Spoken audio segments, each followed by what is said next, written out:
আসসালামু সবাইকে। আজকে আমরা শুরু করতে যাচ্ছি এইচএসসি ফিজিক্স ফার্স্ট পার্টের চ্যাপ্টার 5 অর্থাৎ কাজ শক্তি ও ক্ষমতার একটি ফুল ডিটেইলস থিওরি ক্লাস নিয়ে। সো প্রথমে আমরা যদি এই ক্লাসটি করতে চাই তাহলে আমরা আজকের ক্লাসে যেটা করব সেটা হচ্ছে কাজ ও শক্তি নিয়ে আলোচনা করব। সো কাজ কি জিনিস সেটা যদি আমরা বুঝতে চাই বা কাজ করতে চাই তাহলে আমাদের প্রথমেই দুইটা শর্ত ফিল আপ করতে হবে। একটি হচ্ছে কোনো বস্তুর উপর বল প্রয়োগ করতে হবে এবং অপরটি হচ্ছে বল প্রয়োগের ফলে বস্তুটা সরণ হতে হবে, তাহলে কেবল কাজ হবে। এবার যদি আমরা কোনো বস্তুর উপর বল প্রয়োগ করি এবং বল প্রয়োগের ফলে যদি কখনো বস্তুটা সরণ না হয় তখন আমরা তাকে কাজ বলবো না। তাহলে কাজ করার শর্ত কয়টা? দুইটা। আমরা একটু লিখে নিই। তাহলে 1 নম্বর শর্ত হচ্ছে বল প্রয়োগ করতে হবে,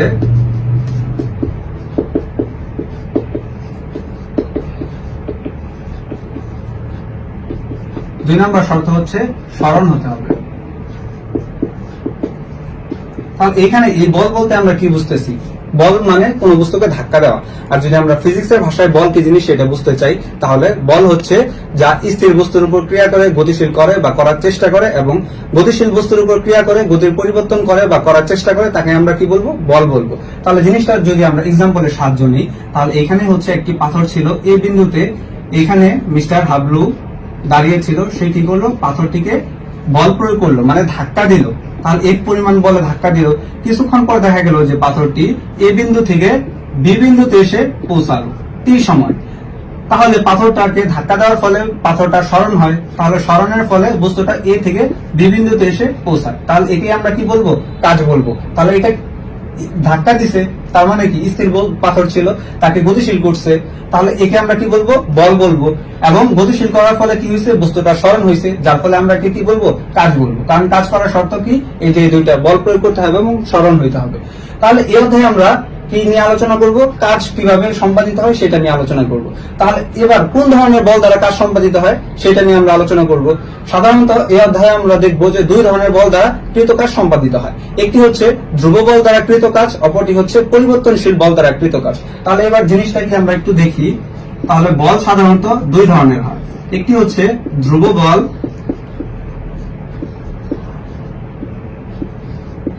অপরটি হচ্ছে পরিবর্তনশীল বল।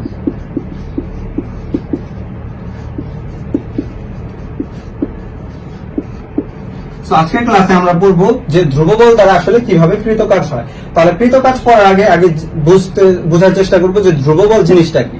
তাহলে ধ্রুব বল কি? কোন বস্তুর উপর যতক্ষণ বল প্রয়োগ করা হবে ততক্ষণ যদি বলের মান ও দিকের কোনো পরিবর্তন না হয় তখন তাকে আমরা কি বলবো? ধ্রুব বল বলবো। তাহলে আমরা যদি এই এক্সাম্পলটা সাহায্য নিই তাহলে এই এক্সাম্পলে একটি পাথরকে মিস্টার হাবলু নামে যে ব্যক্তি ছিল সে এর পরিমাণ বল প্রয়োগ করছে। আমরা ধরে নিই এখানে সে 5 নিউটন বল প্রয়োগ করছে। 5 নিউটন বল প্রয়োগ করার ফলে 2 সেকেন্ডে বস্তুটার সরণ হয়েছে হচ্ছে 3 মিটার। তাহলে একে আমরা কি বলবো? এই কাজকে আমরা বলবো কি? ধ্রুব বল দ্বারা কৃত কাজ। এবং এই বলকে আমরা কি বলবো? ধ্রুব বল বলবো। কেন? কারণ ধ্রুব বল হওয়ার শর্ত কি? কোন বস্তুর উপর যতক্ষণ বল প্রয়োগ করা হবে ততক্ষণ বলের মানেরও কোনো চেঞ্জ হবে না এবং দিকেরও কোনো চেঞ্জ হবে না। তাহলে এই বস্তুটার উপরে 5 নিউটন যখন বল প্রয়োগ করা হয়েছে তখন 2 সেকেন্ডে বস্তুটা সরণ হয়েছে 3 মিটার। তাহলে আমরা দেখতেছি যে 1 নম্বর সেকেন্ডেও বস্তুটার উপর প্রয়োগিত বলের মান ছিল 5 নিউটন এবং 2 নম্বর সেকেন্ডেও প্রয়োগিত বলের মান ছিল এই 5 নিউটনই। তার মানে কি? বলের মানের কোনো চেঞ্জ হয় না এই 2 সেকেন্ডে। এবং আমরা যদি দিকের কথা চিন্তা করি তাহলে সে এইদিকে ধাক্কা দিচ্ছে, যার ফলে বস্তুটা সরণ কি এইদিকেই হয়েছে। তার মানে কি? বলের মান এবং দিকের কোনোটাই চেঞ্জ হয় না। তাহলে এই ধরনের বলকে আমরা কি বলবো? ধ্রুব বল বলবো। তাহলে এবার আমরা দেখবো যে ধ্রুব বল দ্বারা আসলে কিভাবে কৃত কাজ সম্পাদিত হয়। তাহলে আমরা কাজ হওয়ার শর্ত কি জানি? যে কোনো বস্তুর উপর বল প্রয়োগের ফলে যদি বস্তুটা সরণ হয় তাহলে বল ও বলের দিকে সরণের উপাংশের গুণফলকে কাজ বলে। তাহলে এখানে বল প্রয়োগ করছি, বস্তুটার উপর সরণ হয়েছে, তাহলে বল আরেকটা নতুন জিনিস কি অ্যাড হয়েছে? বল ও বলের দিকে সরণের উপাংশের গুণফলকে আমরা কি বলছি? কাজ বলছি। তাহলে কাজ সমান আমরা কি লিখতে পারি সেটা আমরা একটু লিখে নিই। সুতরাং কাজ সমান আমরা লিখতে পারি বল গুণ বলের দিকে সরণের উপাংশ। আমরা জানি কাজকে কি দ্বারা প্রকাশ করা হয়? W দ্বারা, মানে ওয়ার্ক। আর বলকে কি দ্বারা প্রকাশ করা হয়? F দ্বারা, মানে ফোর্স।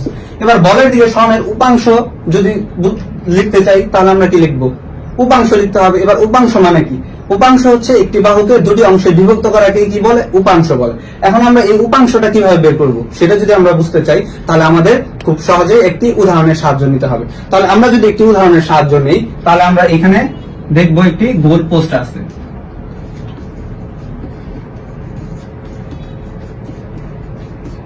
এইখানে একটি ফুটবল নিয়ে দাঁড়িয়ে আছে হচ্ছে একজন ব্যক্তি। আমরা চিন্তা করলাম যে এখানে ফুটবল নিয়ে দাঁড়িয়ে আছে হচ্ছে লিওনেল মেসি।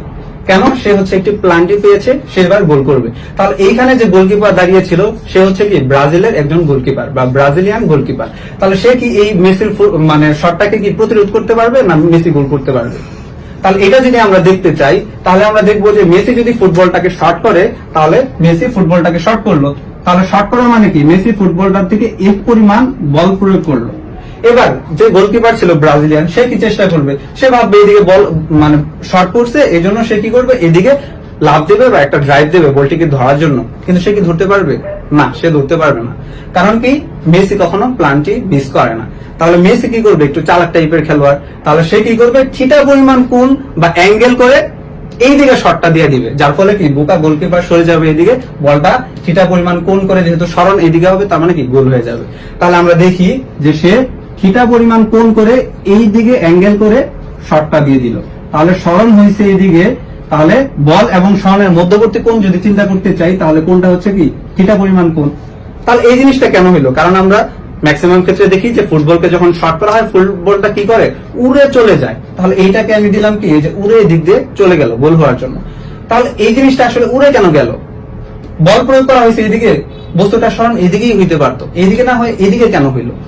কারণ হচ্ছে এইদিকে যে ফুটবলটার উপরে বল প্রয়োগ করা হয়েছে এই বলের পাশাপাশি এইখানে আরেকটি বল কাজ করে, সেটা কি সরাসরি উলম্ব বরাবর। এই বলের কারণে বস্তুটা এইদিকে সরণ না ওইটা সরণটা হয়েছে এইদিকে, যেটা কি এই যে ব্রাজিলের যে গোলকিপার ছিল সে বুঝতে পারে নাই, যার ফলে কি অনেক সহজেই গোল হয়ে গেছে। সো এই জিনিসটা যদি সে বুঝতে চাইতো তাহলে তাকে কি করতে হইতো?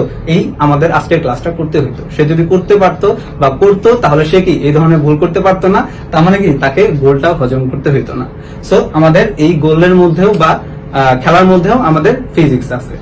সো এবার যদি এই জিনিসটাকে আমি একটু জুম করে দেখতে চাই বা একটু বড় করে দেখতে চাই তাহলে আসলে কি হইলো?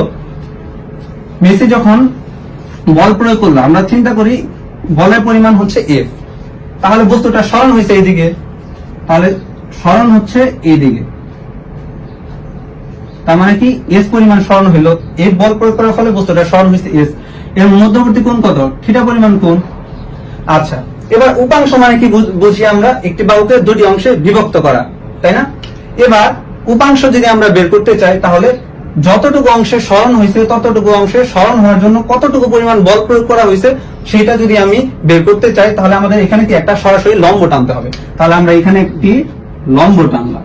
তাহলে এখানে যেহেতু আমরা লম্ব টানলাম, আমরা যদি নোটিস করি এখানে একটি সমকোণী ত্রিভুজ উৎপন্ন হয়ে গেছে। তাহলে এটা একটা বাহু ছিল, এটার নাম যদি আমরা দিতে চাই, এটার নাম হচ্ছে এ, এটার নাম ছিল বি। যেহেতু এখানে আরেকটা পয়েন্ট আসছে, এটার নাম দিলাম সি, এটার নাম যদি ও দেই, তাহলে এ বি বাহুর এর দুটি অংশে বিভক্ত করছে, একটি অংশ কি এসি এবং অপর অংশটি কি বিসি। তাহলে এখানে উপাংশ কোনটা? উপাংশ হচ্ছে এসি, কারণ আমরা জানি উপাংশ মানে কি একটি বাহুকে দুটি অংশে বিভক্ত করা। তাহলে এবার আমরা কি বের করবো? এই উপাংশটা বের করবো। তাহলে এই উপাংশের নাম কি? এসি। এবার যদি আমি বের করতে চাই তাহলে এটা হচ্ছে থিটাকোণ, থিটাকোণের বিপরীত বাহুর নাম হচ্ছে লম্ব, লম্ব নিয়ে আমাদের কিছু নাই, তার মানে আমি লিখবো না। আর এটা কি আমাদের সমকোণ, সমকোণের বিপরীত বাহু কি? অতিভুজ। তাহলে এখানে অতিভুজ কোনটা আছে? ও এ। তাহলে ও এর পরিচয় কি? অতিভুজ। অতিভুজ সমান কি দেওয়া আছে? এস দেওয়া আছে। আর আমরা বের করবো কি? এসি। এসির পরিচয় কি? উপাংশ, তাই না? যেহেতু আমাদের এখানে সমকোণী ত্রিভুজ আছে এবং ত্রিকোণমিতিক অনুপাত আছে, এর মানে কি আমরা ত্রিকোণমিতিক সূত্র সমূহ বসাবো। তাহলে এবার আমরা কোন সূত্র বসাবো? সাইন থিটা, কস থিটা না টেন থিটা? সেটা যদি আমরা বুঝতে চাই তাহলে যে সূত্রের ভিতরে আমাদের এই যে অতিভুজ আর হচ্ছে ভূমি পড়ে আমরা সেই সূত্র বসাবো। এবার সেটা যদি বসাইতে চাই তাহলে আমরা কি করব? আমরা অনেক সহজ একটি ট্রিক্সের সাহায্যে মনে রাখবো। তাহলে ট্রিক্সটা কি?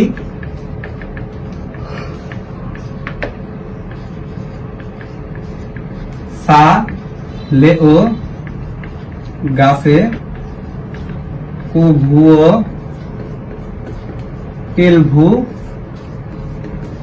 রূপ হয় না। মানে সালেও নামে একটি গাছ আছে, সেই গাছে কখনো টেলভু নামে যে রূপটা আছে সেই রূপটা হয় না। এখানে স দ্বারা আমরা বুঝাইতেছি হচ্ছে সাইন থিটা। তাহলে সাইন থিটা সমান আমরা কি লিখতে পারবো? লতে হচ্ছে লম্ব, সুতরাং আমরা লিখে দিলাম লম্ব। সরেউতে কি হয়? অতিভুজ হয়, তার মানে সাইন থিটা সমান লম্ব বাই অতিভুজ। এবার কতে কি হয়? কস থিটা হয়। তাহলে কস থিটা সমান আমরা কি লিখতে পারি? ভতে হচ্ছে ভূমি, তাহলে এটার পরিবর্তে আমরা লিখতে পারি ভূমি, আর সরে হতে হয় অতিভুজ, তার মানে আমি লিখে দিলাম অতিভুজ। এবার টেল ভুল, তার মানে কি টেন থিটা। টেন থিটা সমান আমরা কি লিখতে পারি, লতে হচ্ছে লম্ব আর ভতে কি হয়, ভূমি হয়। এবার আমরা দেখবো এই তিন সূত্রের ভিতরে কোন সূত্রতে বসে। এখানে কি আছে, ভূমি বাই অতিভুজ আছে, তাহলে ভূমি বাই অতিভুজ কোন সূত্রের ভিতরে আছে, সাইন থিটার মধ্যে না, লম্ব বাই অতিভুজ। ভূমি বাই অতিভুজ মানে কি, আমাদের cos থিটার সূত্র বসাইতে হবে। তাহলে cos থিটার সূত্র যদি বসাই, তাহলে আমরা এখানে কি লিখলাম, cos থিটা। তাহলে সূত্র কি, ভূমি বাই অতিভুজ। তাহলে ভূমি কি AC আর অতিভুজ কি আমাদের OA।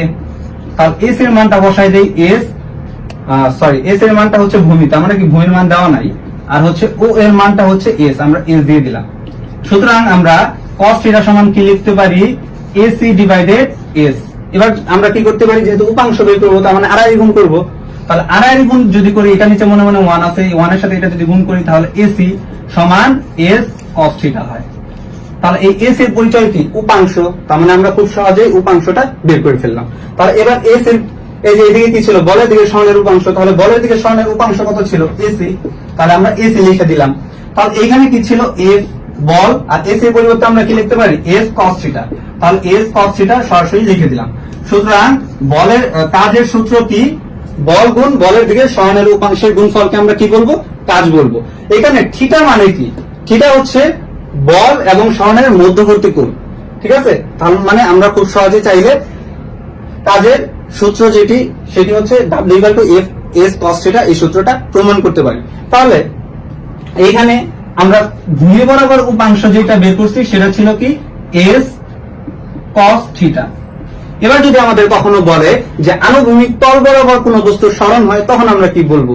তাহলে আনুভূমিক তল বরাবর বলতে কি বোঝানো হইতেছে, আমরা যদি কোনো বস্তুকে এই যে এইখানে রাখি, এটা কি আনুভূমিক তল, মানে নিচ থেকে একটা ব্লক বা কোনো বস্তুকে যদি ধাক্কায় ধাক্কায় আমি উপরের দিকে উঠাইতে চাই, তাহলে আমাদের আসলে উপাংশ কোনটা হবে, তাহলে আমাদের উপাংশ তখন হবে এই যে এইটা, ঠিক আছে। তাহলে এইটা যদি উপাংশ হয়, তাহলে আমাদের আসলে সূত্র উপাংশ কিভাবে বের করবো বা সূত্রটা কি হবে। আমি যখন এইখানে, এটার নাম কি ছিল, আনুভূমিক তল, আমি যখন এই বস্তুটাকে ধাক্কায় ধাক্কায় উপরে উঠানোর চেষ্টা করব, তখন বস্তুটার উপর বল কাজ করবে সরাসরি উপরের দিকে, এই যে এই দিক বরাবর। তাহলে বস্তুটার উপর বল হচ্ছে এই দিকে, কিন্তু বস্তুটাকে ধাক্কাইতেছে এই দিকে, তার মানে বস্তুটার সরণ হয় কোন দিকে, এই দিকে। তাহলে সরণ হচ্ছে S পরিমাণ, বল প্রয়োগ করছে এই দিকে, সরণ হয়েছে এই দিকে, ঠিক আছে। এবার যদি আমি তার মধ্যবর্তী কোণ বের করতে চাই, তাহলে পুরো মধ্যবর্তী কোণ কত ছিল, 90 ডিগ্রি। 90 ডিগ্রি থেকে যদি আমি এই থিটাটা বাদ দেই, তাহলে আমাদের এই যে এই তাদের মধ্যবর্তী কোণটা বের করতে পারি। তাহলে এই মধ্যবর্তী কোণের পরিচয় কি, 90 ডিগ্রি মাইনাস থিটা। এবার আনুভূমিক তল বরাবর যদি উপাংশ বের করতে চাই, তাহলে আনুভূমিক তল বরাবর উপাংশ কি হবে,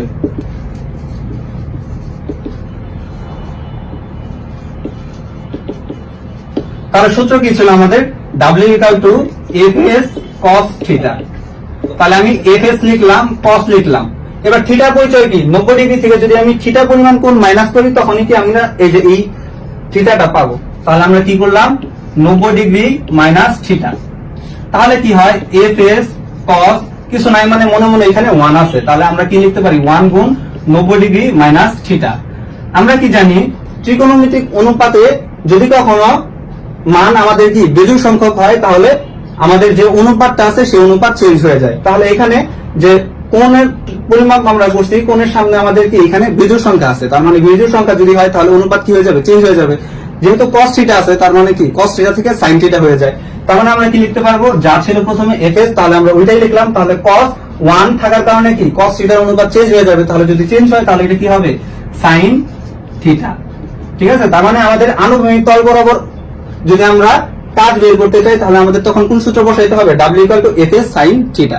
তাহলে এখন এই যে এই S sin থিটা মানে কি, এটা হচ্ছে উপাংশ। উপাংশ মানে কি, কোন বরাবর, এই যে এখানে উলম্ব বরাবর। তাহলে এই যে এইটাকে আমরা কি লিখতে পারি, S sin থিটা। তাহলে S sin থিটা বলতে কি, y অক্ষ বরাবর যে উপাংশটা হয়েছে, এই উপাংশটা হচ্ছে S sin থিটা, আর x অক্ষ বরাবর যে যদি উপাংশ হয়, তাহলে এটার নাম কি, S cos থিটা।